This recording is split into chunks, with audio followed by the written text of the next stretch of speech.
하나님의 말씀 마태복음 5장입니다. 마태복음 5장 13절부터 16절의 말씀입니다. 마태복음 5장 13절부터 16절의 말씀 우리 함께 합독하겠습니다. 너희는 세상의 소금이니 소금이 만일 그 맛을 잃으면 무엇으로 짜게 하리요? 후에는 아무 쓸데없어 다만 밖에 버려져 사람에게 밟힐 뿐이니라. 너희는 세상의 빛이라. 산 위에 있는 동네가 숨겨지지 못할 것이요 사람이 등불을 켜서 말 아래 두지 아니하고 등경 위에 두나니 이러므로 집안 모든 사람에게 비치느니라. 이같이 너희 빛이 사람 앞에 비치게 하여 그들로 너희 착한 행실을 보고 하늘에 계신 너희 아버지께 영광을 돌리게 하라. 아멘. 금요 예배에 오신 우리 성도님들 모두 환영합니다. 오늘이 2021년 마지막으로 드리는 금요 저녁 예배가 될 것 같습니다. 계산해 보니까 다음 주는 크리스마스 이브고요. 토요일 날 아침에 성탄절 예배가 있습니다. 다음 주는 금요일 저녁 예배 드리지 않고 그 다음 주에는 금요일이 송구영신 예배 밤에 드립니다. 그래서 오늘 저도 누구한테 배웠습니다. 모르고 있다.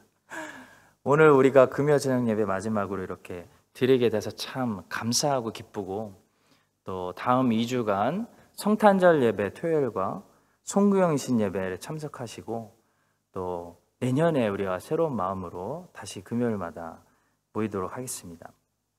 자, 오늘은 마태복음 강의 9번째 시간인데요. 너희는 빛과 소금이라 라는 제목입니다. 모세는 시내산에 올라가서 하나님의 말씀을 받아와 가지고 5개의 두루마리의 그 말씀을 기록해서 유대인들에게 전달해 주었습니다. 마태는 이 5개의 두루마리 안에 적혀있는 내용을 잘 알고 있었던 유대인들에게 성령의 감동을 받아서 이 마태복음을 전달했습니다. 따라서 마태는 모세오경이 생각나게 하는 예수님의 5편의 설교들을 마태복음 안에 기록했는데요. 그 중에 첫 번째 설교가 바로 산상설교입니다. 산상설교는 마태복음 5장부터 7장에 기록된 예수님의 유명한 설교죠. 예수님께서 모세처럼 산에 올라가서 하나님의 말씀을 제자들에게 선포한 그런 설교입니다. 자, 그런데 예수님과 모세 사이에는 하늘과 땅만큼의 차이가 존재합니다. 모세는 하나님의 말씀을 받아서 전달해 주는 선지자였는데 예수님은 예수님 스스로가 하나님의 말씀이었기 때문에 진리와 은혜가 충만했습니다. 모세는 하나님의 말씀을 받아서 전달하는 선지자였기 때문에 그 전달 과정에서 유대인들이 율법을 오해하는 일들이 생겼고 유대인들이 말씀을 잘못 해석해서 율법주의를 만들고 유대교 종교를 만드는 그런 해프닝을 피할 수가 없었습니다. 이것이 우리 인간의 한계죠. 자, 그러나 예수님은 진리와 은혜가 충만한 하나님의 말씀 그 자체셨기 때문에 그분이 하나님의 말씀을 직접 가르쳐 주실 때는 하나님의 뜻이 명확해졌습니다. 클리어해졌다는 겁니다. 자, 과거에 잘못 이해했던 율법을 이제 바로 해석하게 되는 그런 일이 벌어졌습니다. 그래서 구약의 계명들을 비로소 하나님의 자녀들이 정통하게 되고 깨닫게 되는 그런 일이 일어났습니다. 그것이 산상설교의 목적이었습니다. 과거의 오해를 풀고 잘못된 해석을 바로잡는 설교, 하나님의 뜻을 명확하게 풀어주는 설교가 산상설교입니다. 자, 그래서 산상설교에는 이런 말씀이 자주 등장합니다. 너희가 이전에는 이렇게 하라는 것을 들었으나 나는 너희에게 이르노니. 이런 말씀이 자주 등장하죠. 이런 말씀은 주님께서 과거 무시하고 율법을 새롭게 고쳐 쓰겠다는 것이 아닙니다. 이런 말씀이 이런 뜻이죠. 너희들이 모세를 통해 이런 말씀을 들었었는데 너희들은 그 말씀을 잘못 해석하고 완전히 오해했다. 그래서 내가 다시 설명해 주는데 그 말씀은 이런 뜻이야. 살인하지 말라라고 너희들이 들은 말씀은 마음으로도 형제를 미워하지 말라는 뜻이었어. 라고 예수님이 다시 풀어준 거죠. 그게 산상설교입니다.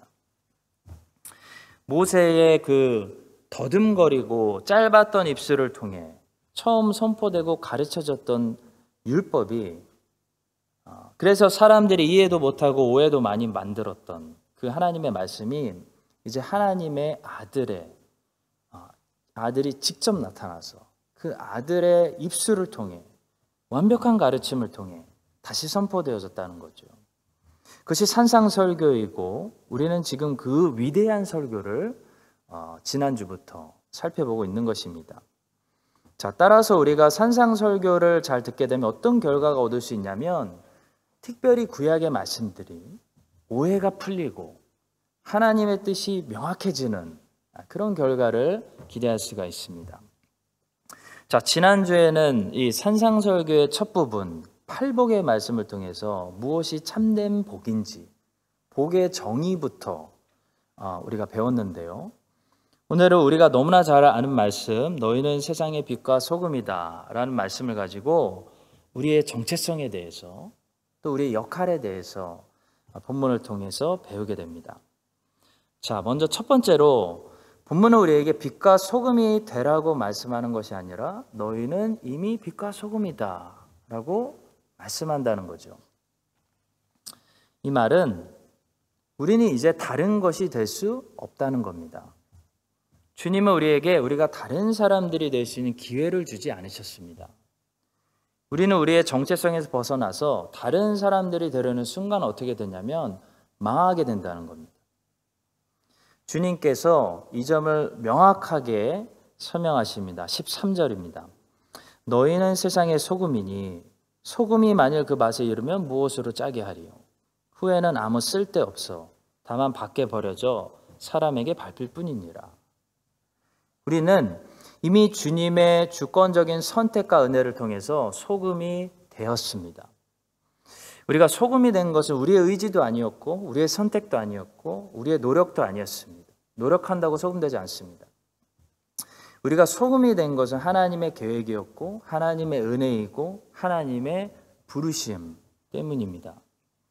그런데 소금이 된 이상 맛을 짜게 만드는 그 소금의 역할을 감당해야지, 소금의 역할은 감당하지 못하면서 다른 일들을 아무리 잘해도 소용없다는 거죠. 쓸모없는 존재가 된다는 겁니다. 그리고 쓸모없어지면 밖에 버려지고 밖에 버려지면 사람들이 조롱하는 그런 인생이 된다는 겁니다. 자, 성도 여러분, 소금은 짜게만 하면, 짜게만 만들 수 있다면 사실 다른 것이 좀 부족해도 봐줄 수가 있습니다. 소금을 구입하실 때 소금의 모양 보고 구입하십니까? 아니죠. 소금 색깔 중요한가요? 어느 포장지에 담겨져 있는지 중요한가요? 물론 어느 정도 중요할 수 있겠죠. 근데 제일 중요한 것은 소금이 가지고 있는 짠 맛이 중요합니다.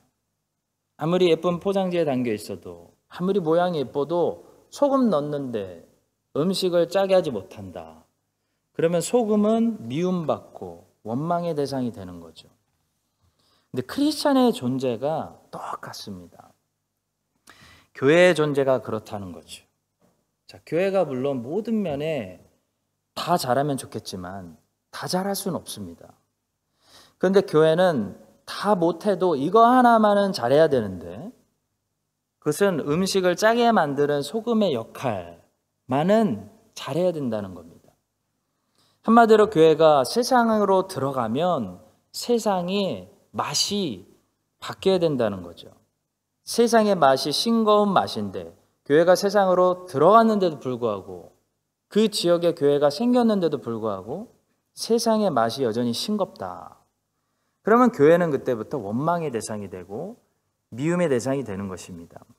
개인적인 크리스찬들도 마찬가지입니다. 크리스찬이 되었다고 모든 면에서 완벽한 사람이 되는 것은 아니죠. 근데 크리스찬이 믿지 않는 집안에 들어갔는데 믿지 않는 집안의 맛이 조금도 변하지 않는다. 그냥 맛이 똑같다. 그러면 이제 그 크리스찬은 미움받고 원망의 대상이 되는 겁니다. 왜냐하면 있으나 없으나 쓸모없는, 버려도 되는 그런 짠맛을 내지 못하는 소금이 된 것과 같은 것이기 때문이죠. 소금은 자신의 모습을 드러내지 않고 음식 속으로 묻어 들어갑니다. 그래서 음식의 맛을 내는 그런 역할을 하죠. 마찬가지로 크리스찬은 세상에 녹아 들어가서 세상이 더 살맛 나게 하는 그런 역할을 해야 합니다. 크리스찬이 학교 속으로 들어가면 그 학교가 학교다운 곳이 돼야 됩니다. 그 크리스찬 때문에 친구들도 학교 다닐 맛이 나야 됩니다.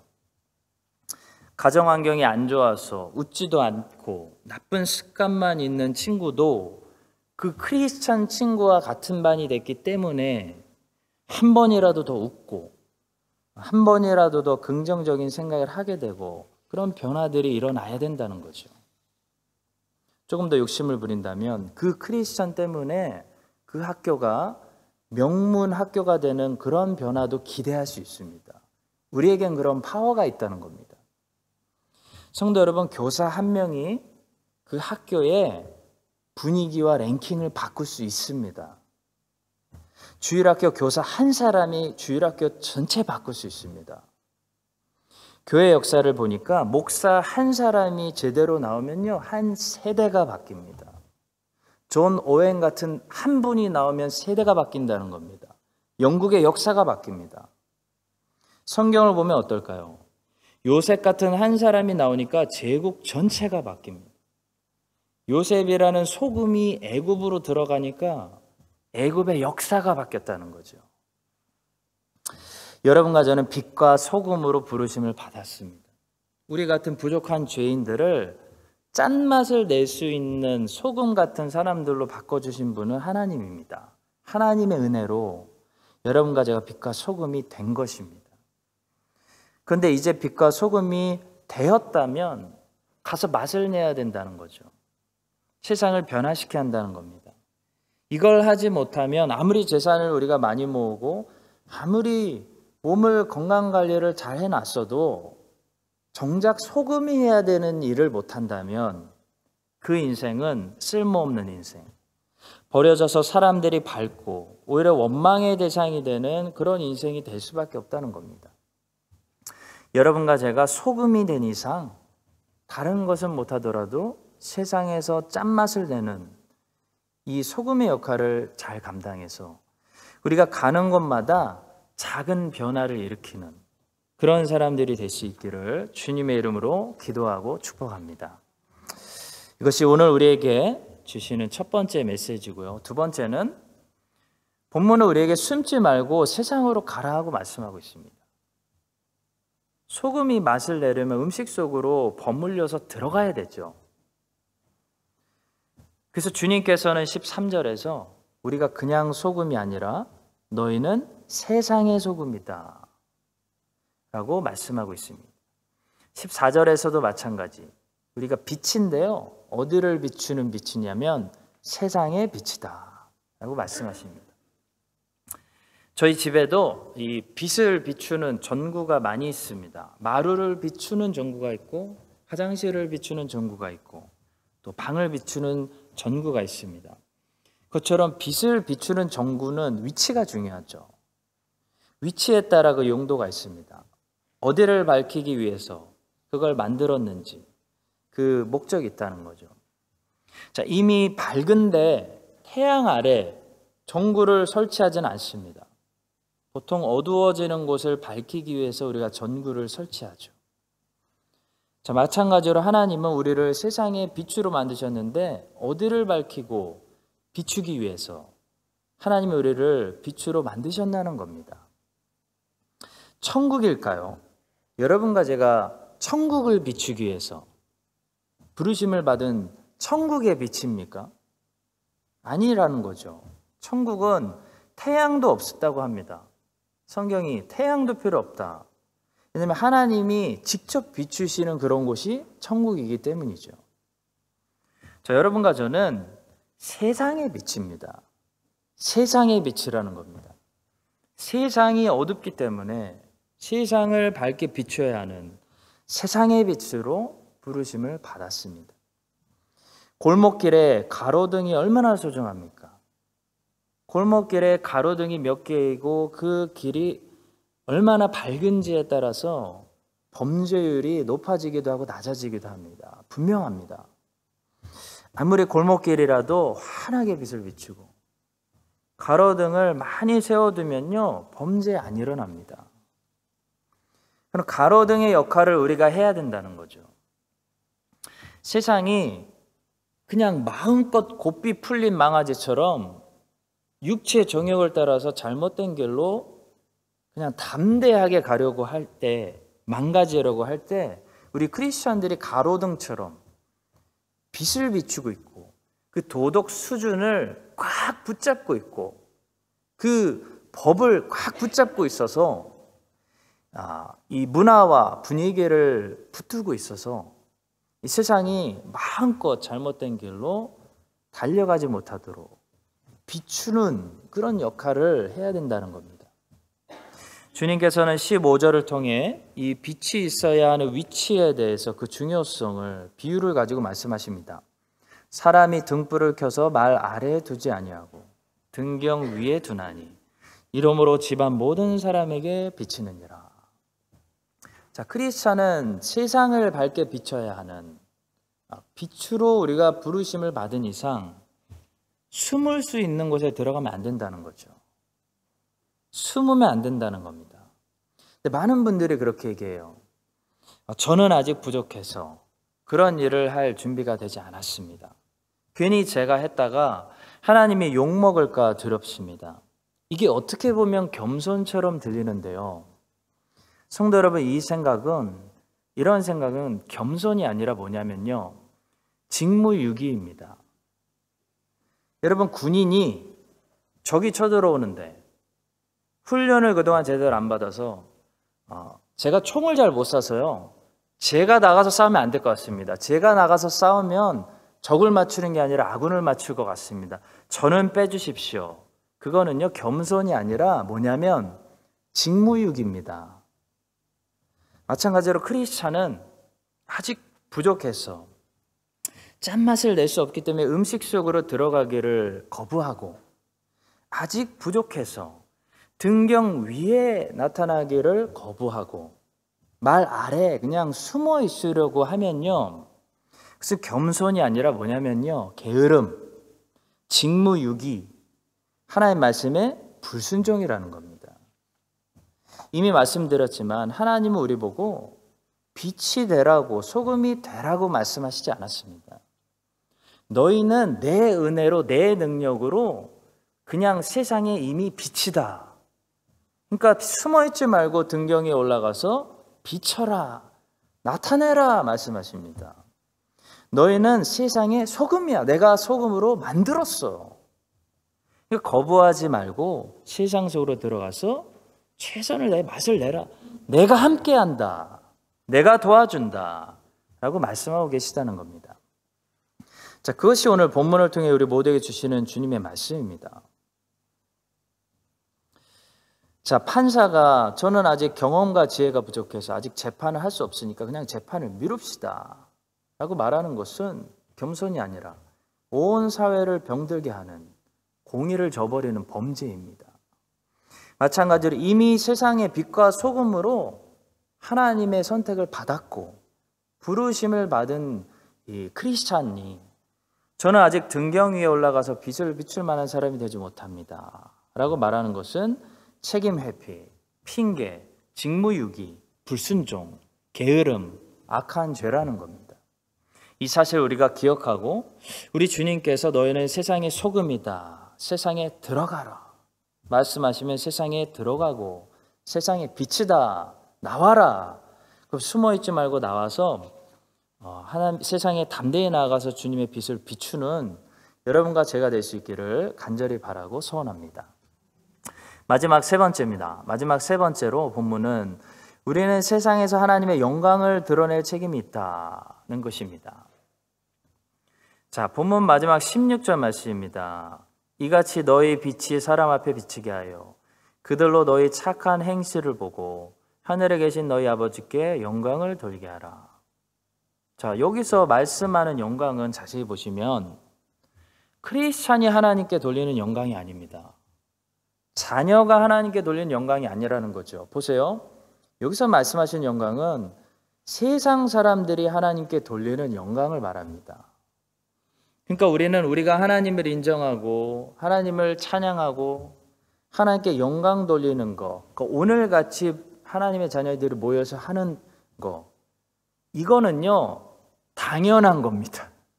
이건 칭찬받을 게 아니라 당연한 거고요. 우리뿐만 아니라 또 우리가 무슨 예배를 드려야 되냐면 이 자리를 나가는 순간부터 믿지 않는 세상 사람들이 우리의 착한 행실을 보고 우리가 믿는 하나님을 지금 우리처럼 인정하고 우리가 믿는 하나님께 지금 우리처럼 영광 돌릴 수 있도록 만들어야 되는 책임도 있다는 겁니다. 여러분, 내가 공부 열심히 해서 시험 만점 받는 거하고 내가 가르치는 학생을 시험 만점 받게 하는 거하고 뭐가 어려울까요? 부모님들은 알 거예요. 내가 가르치는 누군가를 만점 받게 만드는 거 훨씬 더 어렵습니다. 우리 애들 대신 학교 다니면은 진짜 전교 1등 할 텐데 그런 생각 안 드십니까? 그렇죠? 야, 내가 너 대신하면 진짜 잘할 텐데. 자녀들 보고 하라고 그러는 게 더 어려워. 자, 마찬가지로 크리스찬이 하나님을 예배하고 우리가 하나님 참 멋지십니다. 오늘처럼 고백하고 하나님을 인정하는 것은 어려운 것은 아닙니다. 사실 우리는 예배 자리에서 항상 그렇게 하고 있죠. 자, 근데 어렵지만 우리가 또 해야 되고 이것을 해야 하나님이 정말 기쁘시게 받으시는 예배는 뭐냐면 우리의 착한 행실을 보고 우리를 보고 믿지 않는 세상 사람들이 하나님을 인정하고 하나님을 경외하고 두려워하고 저 사람이 믿는 하나님은 참 대단한 분이구나. 그런 고백이 나오게 만들고 그런 사람이 하나님께 영광 돌리는 거 반드시 우리가 해야 되는 일이라는 겁니다. 자, 왜냐하면 우리는 빛과 소금이기 때문입니다. 빛과 소금은 결국 빛과 소금이 닿는 다른 것들을 유익하게 만들지 자기 자신을 유익하게 하지 않죠. 태양의 빛이 태양을 유익하게 하나요? 아니죠.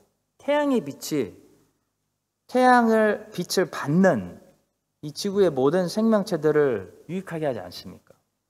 소금이 소금을 짜게 합니까? 소금이 자기가 짜게 한 걸 알까요? 한번 물어볼까요? 집에 가서. 소금에 들어가는 그 소금을 만나는 음식이 참 짜다 너 라고 하는 거죠. 자, 마찬가지로 크리스찬들끼리 우리가 모여서 하나님을 인정하고 한다고 우리가 참 우리 참 은혜스럽다라고 느끼나요? 당연하게 느껴지죠. 우리를 만나는 세상 사람들이 우리를 만났을 때 참 은혜스럽습니다 라는 말이 나와야 한다는 겁니다. 우리끼리 하나님 인정하고 하나님께 영광 돌리는 것은 우리의 최종 목표가 아니라 뭐냐면 기본입니다. 기본. 항상 그냥 당연히 해야 되는 기본을 가지고 우리가 지향해야 되는 최종 목표로 착각하면 안 된다는 거죠. 우리 믿는 사람들 이렇게 모여서 하나님을 찬송하고 말씀 듣고 기도하면서 교회로 모이는 것은 신자의 최종 목표가 아니라 모든 사역의 시작이고 신자의 기본입니다. 그러나 우리는 여기서 이렇게 드린 예배로만 만족하면 안 된다는 것입니다. 여기서 우리가 이렇게 말씀 듣고 예배 듣는 목적이 있습니다. 나가서 세상을 변화시키기 위해서죠. 하나님께서는 우리가 돌려드리는 여기에서 영광만 받으시기 합당하신 분이 아니라 나의 예배만 받으시기 합당하신 분이 아닙니다. 이 땅에 지금도 존재하는 저 크라이스처치의 모든 사람들을 통해 마땅히 영광 받으실 만큼 합당한 분이시기 때문에 우리는 그런 삶을 살아야 한다는 것입니다. 자, 따라서 믿지 않는 세상 사람들이 하나님께 영광 돌리기 위해서 믿는 우리 신자가 무엇을 해야 됩니까? 세상의 빛과 소금의 역할을 우리가 잘 감당함으로 그들이 우리를 보고 감동을 받아서 참 괜찮은 사람을 내가 알고 있어. 참 괜찮아 그 사람. 근데 알고 보니까 예수 믿는 사람. 이게 전도거든요. 네. 자, 우리가 믿는 하나님을 그들이 알아보고 또 하나님께 영광 돌리게 할 수 있는 그런 책임을 다할 수 있길 바랍니다. 사랑하는 성도 여러분, 우리는 당연히 기본적으로 우리가 하나님께 영광을 돌려야 하는 책임이 있고요. 또 우리 주변의 사람들이 하나님께 영광 돌리도록 만들어야 되는 책임도 있습니다. 왜냐하면 우리의 정체성이 세상의 빛과 소금이기 때문입니다. 여러분과 제가 이 사실을 명심하고 우리의 착한 행실을 세상 사람들 앞에 행하여 감동받은 사람들이 1명, 2명, 3명, 가족들, 친척들, 이웃들, 그런 사람들이 하나님께 조금이라도 영광 돌릴 수 있는 그런 착한 종들이 다 되시기를 예수 그리스도의 이름으로 간절히 축복합니다. 오늘 우리에게 주신 말씀 3가지 우리 가지고 기도하고요. 각자 기도하시고 돌아가시겠습니다. 첫 번째로 이미 빛과 소금이기 때문에요. 우리는 숨어 있을 수 없습니다. 세상으로 가야 합니다. 가장 빛을 비출 수 있는 좋은 위치에 나타나야 됩니다. 우리가 군인이 전 아직 총을 못 쏴야 하는 것은 겸손이 아니라 직무유기입니다. 우린 이미 빛과 소금입니다. 그래서 핑계댈 수 없습니다. 그렇기 때문에 하나님, 나는 아직 좀 제가 행동이 자신이 없어요. 제 행실이 세상 친구들 앞에 보이기가 떳떳하지가 않네요. 그래서 아직은 좀 더 숨어 있을래요. 이건 겸손이 아닙니다. 직무위기입니다. 여러분이 하나님의 자녀라면 이미 빛과 소금이에요. 이미 그 친구 앞에서 착한 행실을 보여야 합니다. 핑계댈 수 없어요. 우리가 완벽한 사람들은 아닙니다. 그렇지만 세상 사람들이 보기에 달라야 된다는 거예요. 그런 직무유기하지 않고 빛과 소금으로 세상 사람들이 볼 수 있는 곳에서 착한 행실을 잘 행하는, 세상으로 드러나는, 숨지 않는 우리 모두가 될 수 있도록 우리 함께 기도하도록 하겠습니다. 하나님, 다시 한번 우리 기도하겠습니다. 믿지 않는 사람들로 하여금 우리의 착한 행실을 보고 하나님께 영광 돌릴 수 있도록, 우리만 예배한다고 되는 것이 아닙니다. 믿지 않는 세상 사람들이 우리를 보고 하나님을 예배하고 하나님 앞에 엎드리고 하나님을 인정하게 해야 될 책임이 우리에게 있습니다. 우리 다니엘을 기억합시다. 다니엘은 처음부터 위대한 천재가 아닙니다. 그냥 바벨론으로 잡혀갔는데요, 왕궁에서 그때 하루하루 그냥 하나님의 말씀이 뭐였지? 하나님의 말씀대로만 살려고 노력한 것 뿐입니다. 그래서 그냥 왕의 음식으로 자기를 부정하게 하는 것을 거부했고 하루하루 그냥 그렇게 하나님의 말씀대로 살다 보니 우리가 아는 위대한 바벨론을 바꾸는 그 엄청난 바벨론 왕이 다니엘 때문에 하나님께 영광 돌리는 그런 사람이 된 겁니다. 하루아침에 처음부터 다니엘이 된 것이 아닙니다. 여러분과 저도 할 수 있습니다. 우리의 가정에서, 사회에서, 직장에서 그냥 하루하루 하나님 말씀이 어떻게 하라고 그랬더라? 그것만 신경 쓰세요. 그 말씀에만 순종해 보십시오. 작은 말씀 정직해라, 지켜보십시오. 그럼 여러분도 하나님께서 다니엘처럼 큰 빛이 되게 하시고 큰 짠맛을 내는 소금이 되게 하실 것입니다. 우리 함께 우리가 그런 삶을 살 수 있도록 기도하도록 하겠습니다. 하나님 아버지, 기도드립니다. 저희들 하나님 아버지, 하나님의